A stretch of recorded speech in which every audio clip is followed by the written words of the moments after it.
தேவனுடைய பரிசுத்த நாமத்திற்கு மகிமை உண்டாவதாக. புனித வாரம் 3வது நாள், செவ்வாய்க்கிழமை, கேள்வி நாள். இந்த கேள்வி நாள் அப்படின்னோடனே நமக்கு பல கேள்வி நமக்கு ஞாபகம் வரும்.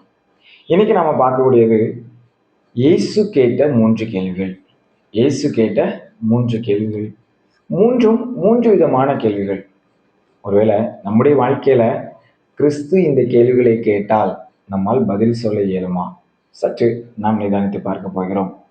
முதல் கேள்வி, என் வஸ்திரத்தை தொட்டது யார்? முதல் கேள்வி, என் வஸ்திரத்தை தொட்டது யார்? இந்த கேள்வி கேட்ட உடனே நமக்கு என்ன சம்பவம் வரும்? 18 வருஷமா பெரும்பாடு உள்ள ஸ்திரீ தான் நமக்கு ஞாபகம் வரும். ஆமா, இந்த சம்பவத்துல ஆண்டவரை தேடி வந்து அந்த ஸ்திரீயானவள் தொட்டால், தொட்ட உடனே அவளுடைய பிரச்சனையெல்லாம் மாறியது. ஆண்டவரிடத்திலிருந்து வல்லமை புறப்பட்டது. அவள் என்ன செய்தார்? விடுதலையை பெற்றுக்கொண்டார். ஒருவேளை இந்த கேள்வியை எதற்காக எடுத்துக்கொண்டோம்னா, இந்த இடத்துல விசுவாசத்தை நாம் பார்க்கலாம். அப்பதான் ஆண்டவர் கேட்கிறாரு, என் வஸ்திரத்தை தொட்டது யார்? சீஷர்கள் இயேசுவை பார்த்து, இங்க திரளான ஜனங்கள் இருக்கிறாங்களே, நீங்க கேள்வியை எப்படி கேட்குறீங்க அப்படிங்கிற விதமாக தான் இந்த இடத்துல நமக்கு யோசிக்க தோணும். பிரியமானவர்களை, சற்று சிந்தித்து பார்ப்போம். நம்முடைய பகுதியில் ஒரு முதலமைச்சரோ இல்லை அரசியல்வாதியோ இல்லை சினிமா நட்சத்திரமோ யாராவது ஒருத்தர், விளையாட்டு வீரர்கள் வந்து யாராவது ஒருத்தர் பெரிய அந்தஸ்து இருக்கவங்க வராங்கன்னா அவங்கள சுற்றி பிளாக் ஹேட்ஸ் வருவாங்க. ஏன்னா அவங்களை யாரும் என்ன செய்யக்கூடாது? தொற்றக்கூடாது.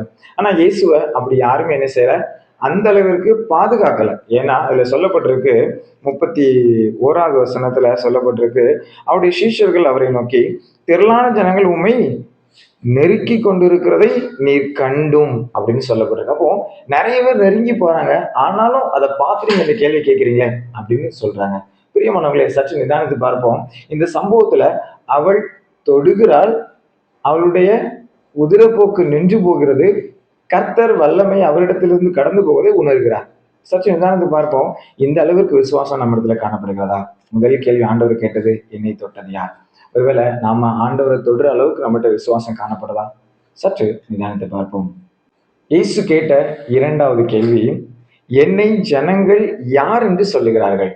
என்னை ஜனங்கள் யார் என்று சொல்லுகிறார்கள்? இதுவும் 2வது கேள்வி. 2 கேள்விகளை கேட்டிருக்கிறார். என்னை யார் என்று சொல்லுகிறார்கள், நீங்கள் என்னை யார் என்று நினைக்கிறீர்கள் என்று கேட்கிறார். 2 கேள்வி கேட்கிறாரு. 2வது காரியம், ஒருவேளை இன்னைக்கு நீங்களும் நானும் ஆண்டவர் யாருன்னு நினைச்சிருக்கிறோம்? எதுக்காக இந்த கேள்வி கேட்டிருப்பாரு? கொஞ்சம் யோசிச்சு பாருங்க. இந்த ஜனங்கள்ட்ட அந்த கேள்வி கேட்கும்போது ஜனங்கள் என்ன சொல்றாங்க? தீர்க்கதரிசின்னு சொல்றாங்க, யோவான் ஸ்நானகன்னு சொல்றாங்க, எலியான்னு சொல்றாங்க. ஒருவேளை ஜனங்கள் கிறிஸ்துவுக்கு கொஞ்சம் அப்பாற்பட்டு என்ன செய்றாங்க? இருக்கிறாங்க. ஆகையினால உலகத்துல இருக்கிற மனுஷர்கள்லாம் பார்த்து அவங்க என்ன செய்றாங்க? சொல்றாங்க. ஆனா இந்த இடத்துல அவங்க சீஷர்கள்ட்டையும் கேட்கிறாரு இந்த கேள்விய, நீங்கள் என்னை யார் என்று சொல்லுகிறீர்கள்? ஒருவேளை நம்ம கூட இருக்கவங்களுக்கு நாம யார் என்பது என்ன செஞ்சிருக்கணும்? தெரிந்திருக்கணும். நான் என்ன செய்வேன், எப்படி செய்வேன் என்பதை அவங்க என்ன செஞ்சிருப்பாங்க? தெரிந்து வைத்திருப்பாங்க. ஒருவேளை என் கூட இருக்கிறவங்க என்னை பத்தி சரியாக புரிந்து கொள்ளலனா நாங்க பழகுனதற்கான அர்த்தம் இல்லாமல் போய்விடும். இந்த இடத்துல சீஷர்கள்ட்ட கேட்ட உடனே சீஷர்கள் சொன்ன ஒரு காரியம் கிறிஸ்து. ஒருவேளை அவங்க சரியா இந்த இடத்துல என்ன செய்து கொண்டார்கள்? புரிந்து கொண்டார்கள். ஒருவேளை கிறிஸ்துவை நாம் சரியாக புரிந்து கொண்டிருக்கிறோமா? கிறிஸ்துவை நாம் சரியாக ஏற்றுக்கொண்டிருக்கிறோமா என்பதை சற்று என்ன செய்ய வேண்டும்? நிதானித்து பார்க்க வேண்டும். 2வது கேள்வி 2 விதமாக ஒரே இடத்தில் கேட்கப்பட்ட கேள்வி, ஜனங்கள் என்னை யார் என்று சொல்லுகிறார்கள். இன்னொன்று அவர் கேட்ட கேள்வி, நீங்கள் என்னை யார் என்று சொல்லுகிறீர்கள். ஒருவேளை நாம் ஆண்டவரோடு நெருங்குகின்ற பொழுது, நாம் கர்த்தரோடு நாம் நெருங்குகின்ற பொழுது நாம் அவருக்கு பிள்ளைகளாக என்ன செய்வோம்? மாறுவோம். நாம இன்னும் நெருங்கி சேர்ந்து நம்ம இன்னும் ஆண்டவர்கிட்ட போகாம மற்றவங்கள்ட்ட போய் கிறிஸ்து இவர் இப்படிப்பட்டவர்னு சொல்ல நம்மளால என்ன செய்யாது? முடியாது. நான் நெருங்கி ஆண்டவரோடு பழகின்ற பொழுது, நம்ம ஆண்டவரோடு நான் நெருங்கி உறவாடுகின்ற பொழுதுதான் என்னால மற்றவங்கள்ட்ட போய் கிறிஸ்து இப்படிப்பட்டவர் என்ன செய்ய முடியும்? சொல்ல முடியும். பிரியமானவர்களே, 2வது கேள்வி, கிறிஸ்துவை நாம் எப்படி அறிந்து வைத்திருக்கிறோம்? கிறிஸ்துவை எப்படி அறிந்து வைத்திருக்கிறோம்? இயேசு கேட்ட 3வது கேள்வி, யோனாவின் குமாரனாகிய சீமோனே, நீ என்னை நேசிக்கிறாயா? 3வது கேள்வி 3 முறை அவர் கேட்கிறார். 3 முறை ஒரே நபரிடத்துல கேட்கிறார், பேதுருவின் இடத்துல. முதல் கேள்வி எப்படி கேட்கிறார்? இவர்களை விட நீ என்னை நேசிக்கிறாயா?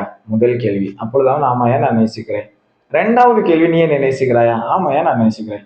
3வது கேள்வி கேட்கிறாரு, நீ என்னை நேசிக்கிறாயா? பிரியமானவர்களே, இந்த கேள்வியை கேட்ட உடனே பேதுருக்கு ஒரு கலக்கம் உண்டாகுது, ஒரு பயம் உண்டாகுது. என்ன அப்படின்னு யோசிச்சோம்னா, நாம் அநேகர் என்ன யோசிப்போம்? 3 முறை பேதுரு என்ன செய்தாரு? மறுதலித்தார். ஆகையினால ஆண்டவர் இந்த கேள்வி கேட்கிறாரு அப்படின்னு நாம யோசிப்போம். ஆனால் அது அப்படிப்பட்ட ஒரு காரியம் அல்ல.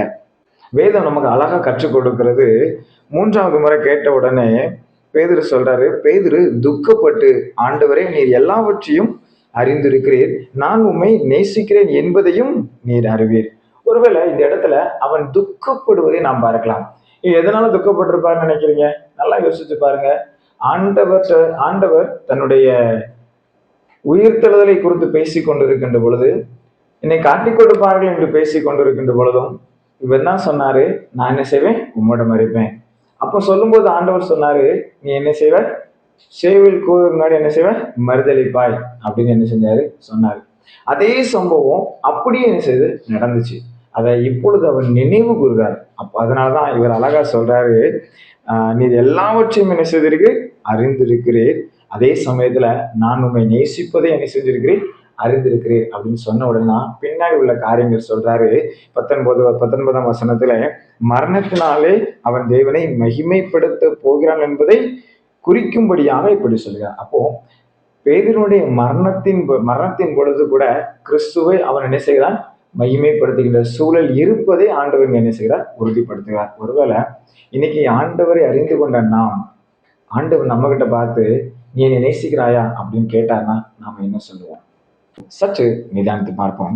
முதல் கேள்வியாக அவர் சொன்ன ஒரு காரியம், வஸ்திரத்தை தொட்டது யார்? நம் ஆண்டவரை நேசிப்பின் நிமித்தமாக இல்ல விசுவாசத்தின் நிமித்தமாக அவரை தொடுறோமா?